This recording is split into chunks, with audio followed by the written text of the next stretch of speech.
Welcome back to Motivational IQ, where we open your brain and twist things around and shine light in there and figure out what's going on. It's all about what motivates you, what resonates or drains you, and why. Today, we're going to talk about organizations. We're going to break open how we look at them, why we look at them, and what they're supposed to do, and how we can participate. I'm Andy Thompson. I'm a business coach and small business entrepreneur who loves to help other small businesses, owners, and people in their career. I run this podcast so I can share everything I've learned about what makes people tick, because early on in my life, I couldn't stand that people hated the job that they had.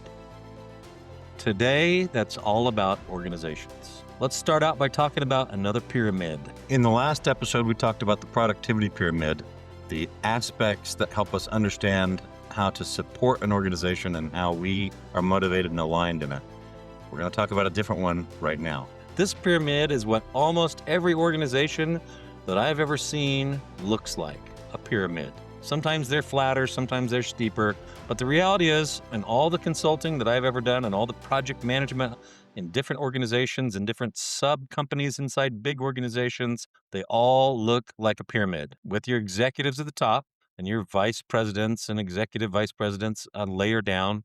And then directors or executive directors, and sometimes they have other names for them, or partners, and then managers and individual contributors. Sometimes they throw in some other things like supervisors or maybe teams or groups. But the reality is we tend to look at organizations like the top's in charge and the bottom just does what they're told. But the best organizations actually function like this. Everybody inside the organization understands that their team exists to help make the tier above them make better decisions or make decisions better. In other words, the manager's job is not primarily to support and cater to or coddle their team. It's to work with their team within the expectations that are set by objectives and strategy and mission to help the next layer up, which is usually directors or senior managers, make decisions with the team. Now let's step back and look at the big organization. The people at the very top, C-level executives, etc., they have to make the hardest decisions with the shortest amount of time and the least amount of information that impact the most amount of people. So if we can switch how organizations are viewed so that we facilitate decision-making, otherwise known as a mission, vision, values, and objectives, we change everything about how an organization works. Ironically, this is what motivational intelligence is about. It's about why we do things, how we do things, and what we do. And every level of that pyramid, every stage, section, platform of the organization, of every organization I've ever seen, needs all three of those ingredients. Now, let's talk about what's required. Early on in my career, I was a go-getter. I wanted to change the world and shake things up and look at things differently. And I remember at one point I was doing my job and my manager and director came in and gave me a bonus. And they were like, "Hey, you're doing great." And I was really confused. I looked at them and said, "What? What? Why?" And they said, "Because you're doing your job and you're getting it done." And I said, "Isn't that what I'm paid for?" And they said, "Yes, but you're doing it. It's good. Like, keep doing it." What's interesting is that I had set all these large goals. I want to change the way that projects get, taken in to the organization. I want to change the way that we report. I want to put this new structure on so we get faster results. But I was still learning the organization, and my goal was to get those baseline requirements done. So later in my life, when I started coaching, counseling, and leading individuals, I told them, I said, do not try and do the extra stuff until you've mastered the basics. Know your objectives, know why they matter, how they contribute to the whole, and get them done before you take off after other things. That's the table stakes. That's the ground level foundation of what's needed. Another couple things that I learned to do that fit into this conscious competency model and the organizational kind of motivational structure is I always started every job and started new employees with the following. What must you do? That's your objectives. That's the requirements. Like, you're getting paid to do this. And if you don't do it, you're not going to be able to stick around. Then the next thing is, what should you do? So if you have extra time or just run out of, you complete something, what should you do next? Which is usually like secondary objectives or goals, maybe something contribute to the company. Maybe it's learning something about where the company's going or the team. And then the last thing is the things that you can do. So if you think about this, right? If your job working at a gas station is to man the cashier and nobody's coming in, what should you be doing? Well, probably organizing things, cleaning up. And then what could you do if you got all those things done? All of a sudden the brain starts filling the gap of what could I do and why and how would I go about doing it and what matters. It requires us to understand what matters most for the company and why it exists. What is the primary driver of success in that gas station or in customer visits or in, right? There's a lot of things that change the way we look at it. Okay, the last thing, this is status reports. Now, for my entire career, at the end of every week, I would submit a status report with the date and what projects I was working on with a percentage roughly of what each project or each major task took of my week. It would list what I had accomplished, what I had next, what I was worried about. And then at the very bottom, I'd put things like, hey, I got vacation coming up, or I'm going to be going to PMI training or something like that. I did this religiously. My manager or anybody that wanted to know never had any doubt as to what I had been doing and what I had planned to do next. It's some insight into why I was operating the way I was, what I was concerned about. Like, hey, I've got concerns that this project is going to be late. Here's what I've done. I remember one time I was working on a consulting gig, and somebody I was working with came up to me and said, hey, I just got let go from the consulting engagement. And I said, why? And he said, well, they didn't feel like I was adding any value. And I said, were you? And he said, yeah, I was doing a lot of work, doing lots, all these projects. And I said, well, show me your status reports. And he looked at me like I was crazy. And I said, do you mean to tell me that you're not submitting a status report of what you're working on to your project leader every week? And he said, yeah, I've never done that. I said, that's why you're getting let go. They don't know what you're doing. They don't know what you're planning on doing next.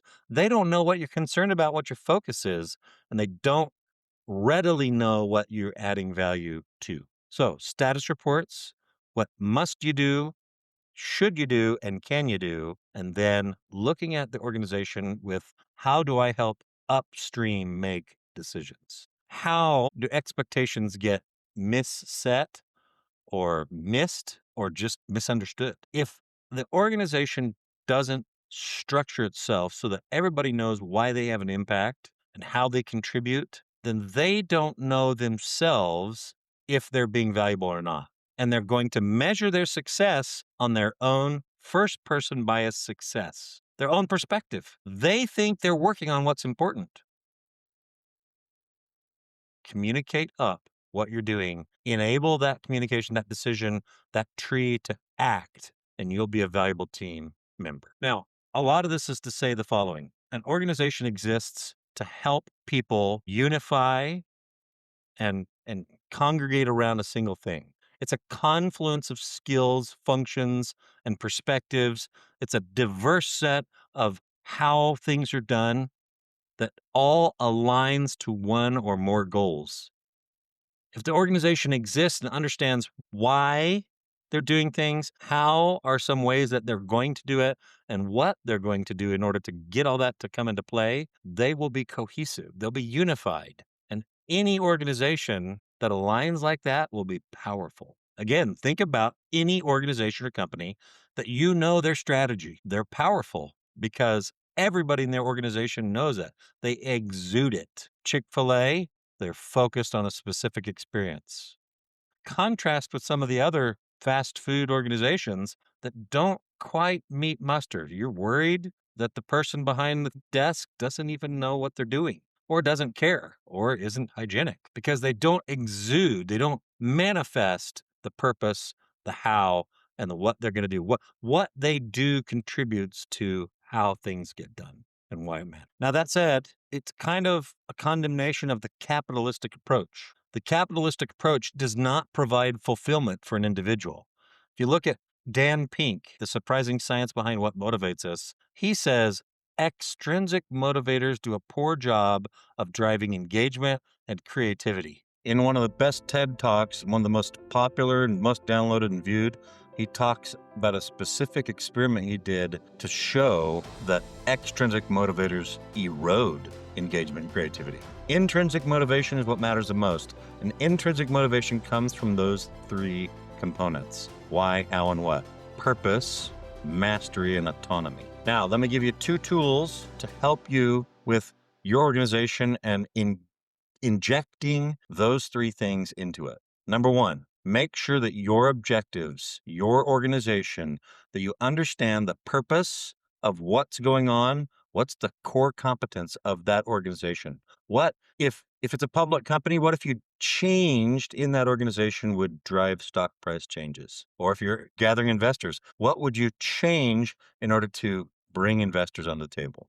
Or if you're growing the company by a client addition, what things do you do or change or enact that bring on clients and make them tell stories that go viral and they share the positives? The why. The next thing is engage in a behavior of identifying how.